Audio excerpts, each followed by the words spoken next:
G'day fellow flight simmers and random YouTubers. Well, some time ago a subscriber asked me to do an NDB approach into Moorrabin, and it's taken a while. I apologise to that subscriber, but I finally got there. I've been having problems with my honeycomb yoke, but anyhow, it's all been sorted. So without further ado, let's get stuck into it.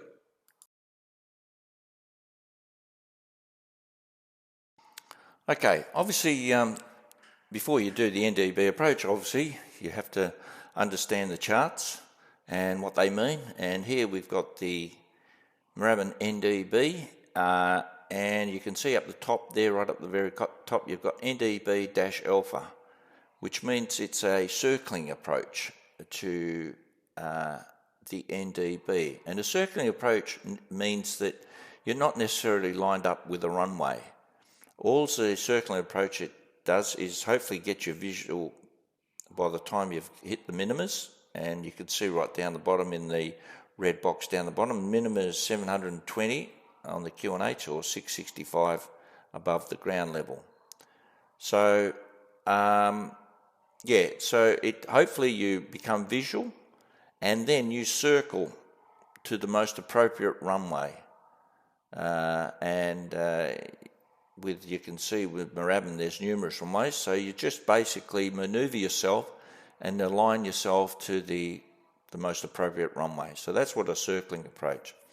Now, as you can see on this diagram, you can see that I've indicated with NDBs you have to remember, unlike VORs you talk about radials. NDBs you talk about bearings.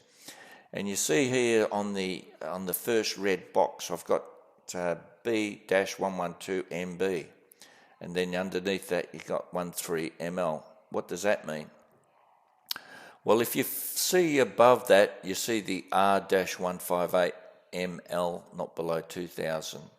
That means if you're coming from the north, and this, by the way, this NDB, you can approach it from various ways. You can approach it from the south, and you see you can approach it obviously from Sunti. You've got a track from Sunti, and it gives you the progress there. Or you can, if you're coming from the west, you can come via Avalon, and you see the Avalon VOR, and you can see that it's got the 172 Melbourne, and you can track it via the VOR from Avalon. And then of course if you're coming from the north, and you're coming via Melbourne, you're tracking the 158 Melbourne VOR. And as I said, in the red box there, you've got B-112MB, which means, and under that 13ML, which means if you're tracking the 158 radial from Melbourne, at 13 miles, your ADF indicator should indicate a bearing to the NDB of 112 degrees, and you see it's B112MB. That means the bearing of 112 degrees to Moorrabin at 13. And then underneath that, the next red box, you've got LB, which means it's a lead bearing, and you see at 18 miles, you can see that you should be indicating the bearing to the NDB should be 088 degrees, and the lead bearing is that's when you start your turn inbound into Moorrabin. Now you don't have to do it straight away. You can see there's quite a leeway there, especially in your Cessna. You don't have to start immediately. But the thing is that as you start your turn, you see another solid line coming from the west, which means, and it's got 070 degrees, that means you intercept the VOR, the Avalon VOR 070 radial. Now as you tracking outbound on the Avalon VOR, you should see your indicator, your ADF indicator, which indicates your direction to the NDB, point straight in front of you. So so that's that's what you hopefully it'll become a lot more clearer as I do the approach. Now the approach I'll be doing is exactly what I've just described, and so the next time you'll see me, I'll be in the cockpit. So till then, cheers. Okay, so here we are lined up runway 16 in Melbourne. I've preset the conditions to be basically overcast and the cloud layer to be something like about 200 meters or something. So basically we should be breaking through the cloud and seeing Moorrabin in front of us if everything goes according to plan. Now, if you have a look at, I've set all my radios and my outbound radials. If you have a look here on the right hand side, you can see the VOR indicator number 1 with that crosshair next to the radio there, to the left of the radio. Oh, actually, I should change that to nav. You can see that it's picked up the VOR for Melbourne, and you can see on the radio on the right hand side 114.1, that's the VOR frequency for Melbourne. And the second VOR indicator, the dial underneath that one, is set to 070, and the frequency you can see is 116 on the radio next to that VOR number 2 indicate 116.1, which is the VOR frequency for Avalon, which is 116.1, and below that we see the ADF indicator, which is the automatic direction finder. At the moment it's not active. When it's not active, it always points east, but once we get airborne and we pick up the NDB, and I've also set I'll have a look on the extreme right, you see that frequency 398, and if we have a look at our flight plan, you can see basically this is what we're going to be doing: tracking outbound on the 158 radial, intercepting the 070 radial on Avalon, and then tracking inbound on the 07 into Moorrabin. And we'll be flying at 2,500 as per the charts. They're not below 2,400 if you remember. And also, yeah, so basically all the radios are set. The frequencies, the radio frequencies all been set. The radios have all been set. So that's all part of the checklist that you have to do. You have to have all the radios set up. So it lessens the workload for the pilot. All now is we need to do is just fly the approach. So let's hope it all goes well and see how we go.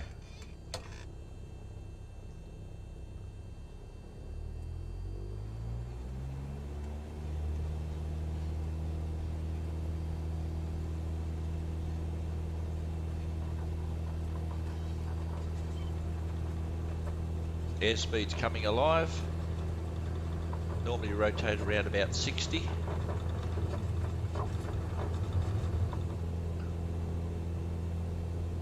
Okay, try to maintain runway heading. Now if you have a look at VOR indicator number 1, you've got the arrow pointing, try to maintain runway heading. The arrow's pointing away from us, that means we're tracking away from the VOR. And we've got the 158 radials on our left, because you see that vertical line. You've got two white lines, one across, vertical, one horizontal to our left. So that means we need to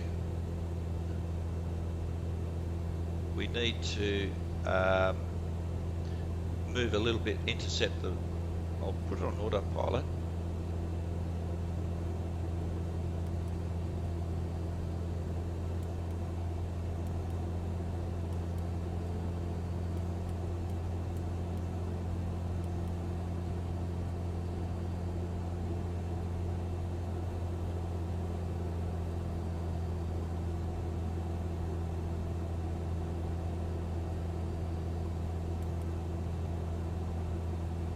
Okay, so you can see the VOR indicator, 158 radial is that white vertical line starting to move in. So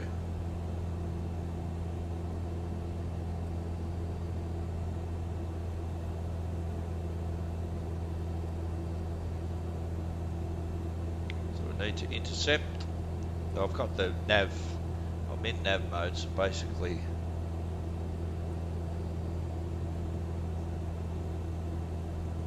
now if I zoom in and you have a look at the radio, it's got VOR under 110.5, you've got VOR Melbourne and RAD radio 160.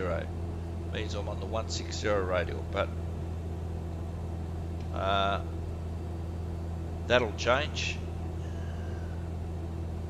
You can see now the radial is 159, so, and there it is, we're now 158, and the white vertical line on the VOR indicator number 1 is right in the middle. So we're tracking the VOR radial, and you have a look under under where it says RAD 158, you see distance 4.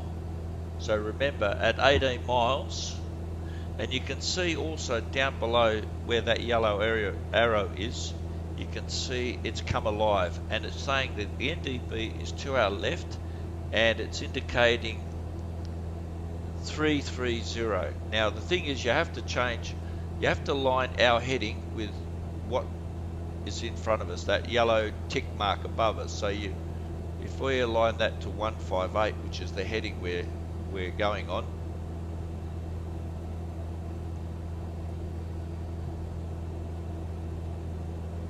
so roughly about there. So if we now want to go directly to the NDB, the yellow arrow is saying we should head on a heading of about 122 or something, but we don't want to go direct to or we can do the direct if we want to do the entry hold, but we don't want to do the entry hold. We're doing the arc as I indicated. So we're nearly reaching our cruise altitude.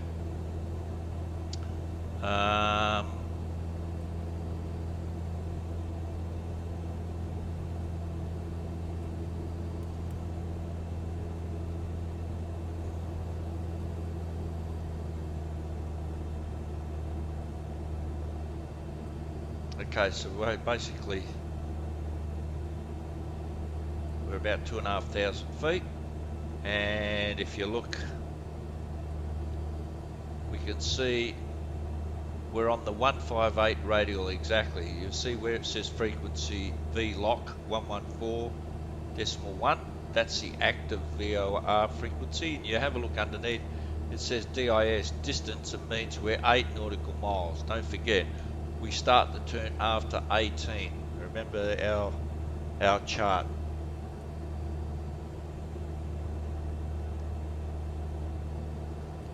Okay, so if you have a look at our chart here, remember we start our descent and our turn after 18 miles. Okay.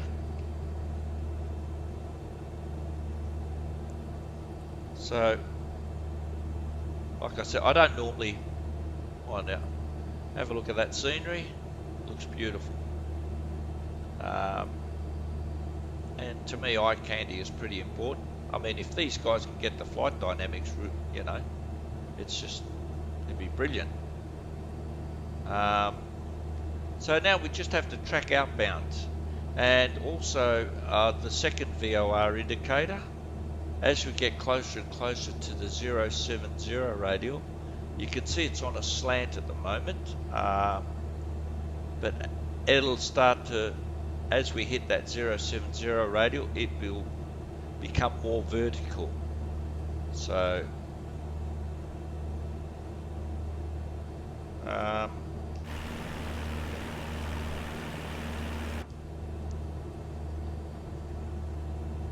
but if just keep an eye on and you've always got to be looking at the instruments. And if we go down, you have a look at the ADF indicator over time. Watch that slowly move to the left. And remember, we start the turn. While I'm idle, basically I can adjust the altitude because we want to descend to not below 1,400 feet. So what I'll do is I'll set that to about 1,500. Oh, 1400's okay, yeah. And you see, so everything is okay, everything's tracking, everything is going as planned. Just keep an eye on the instruments. I don't think I've put the I'm meant to put the overcast conditions sort of down to, you know, below 2,500. So I'm not sure. Like I said, I've only installed Microsoft Flight Simulator about a week and a half ago, and I'm still not 100% sure on how it all works. But now we're 13 miles. We're still on the 158 radial.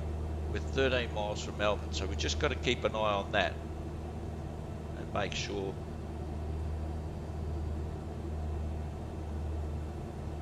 I mean, I used to fly the A2A Cessna 172 in P3D, and that was fantastic.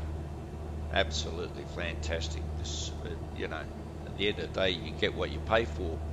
And the A2A is just phenomenal in this thing here.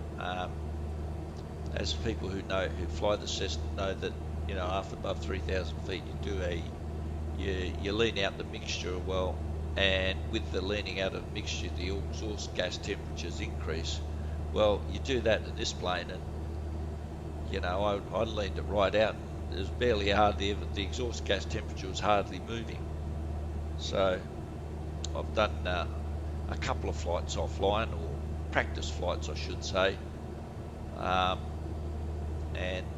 yeah, but you know, at the end of the day, like I said, I hope A2A do come on board and bring in the Cessna 172 for Microsoft Flight Simulator, but we'll see.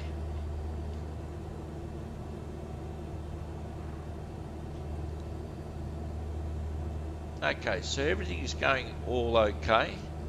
We'll just have a look at we're about 16 miles.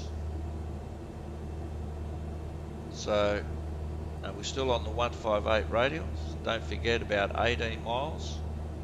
And we see that VOR indicator. It's slowly, VOR indicator number 2, the one which has got the slant, just the one line on the slant.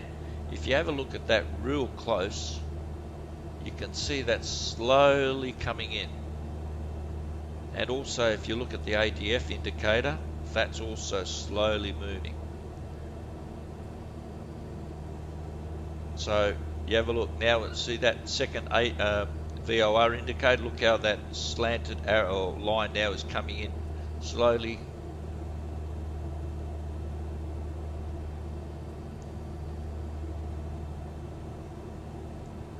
So we're getting pretty close. Like I said, we don't have to turn bang on 17 or 18, but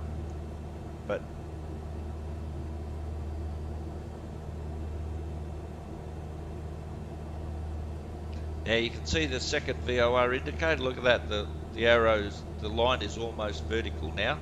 So now we can start to turn. So I'll put it into heading mode, and I'll slowly turn it to 070 degrees.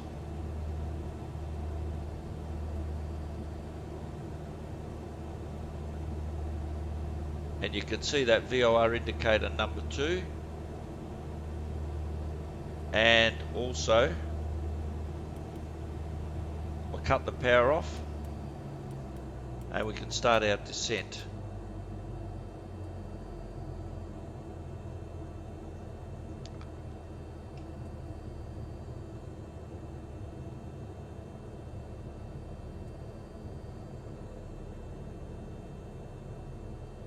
Normally I like to have a ground speed about 90 knots. So you don't want to cut the power too off. You've got to keep an eye on the RPM, which is the dial right down the bottom. It's about 1500. Normally about 1500, just above 1500. And even if you have a look at the indicator there, GS means ground speed, 92 knots. So yeah, the GPS, yeah, saying ground speed 93, 94 knots. Okay, so if we're following the 070 radial, and you can see now, if I go down the bottom end, I line up my heading with this dial that I'm turning here to 070 degrees. Hopefully that ADF indicator, sorry,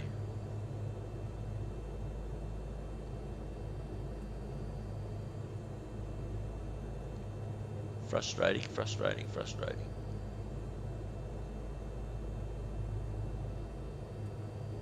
Okay, so it says here the NDB is slightly to the right hand side.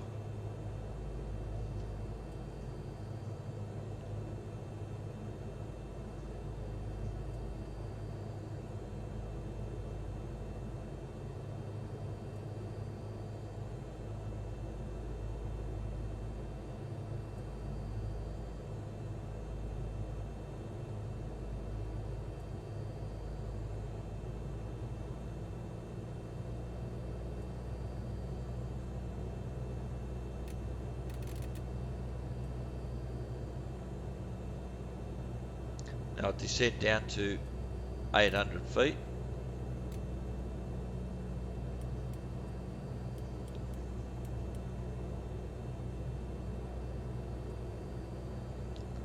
And you can see the ADF needle is now showing to our right. So the NDB is to our right.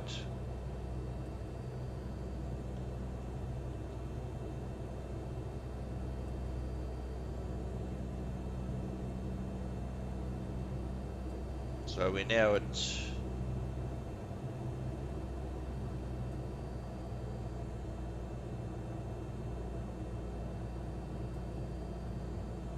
approaching 1200 feet. We're on descent.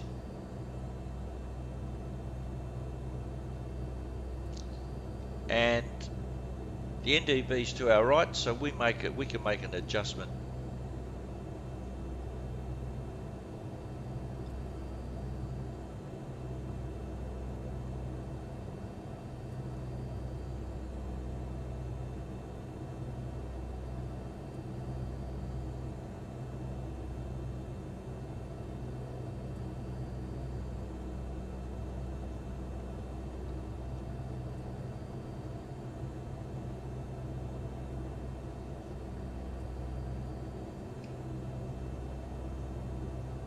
And we're visual. There it is. There's Moorrabin, right in front of us there.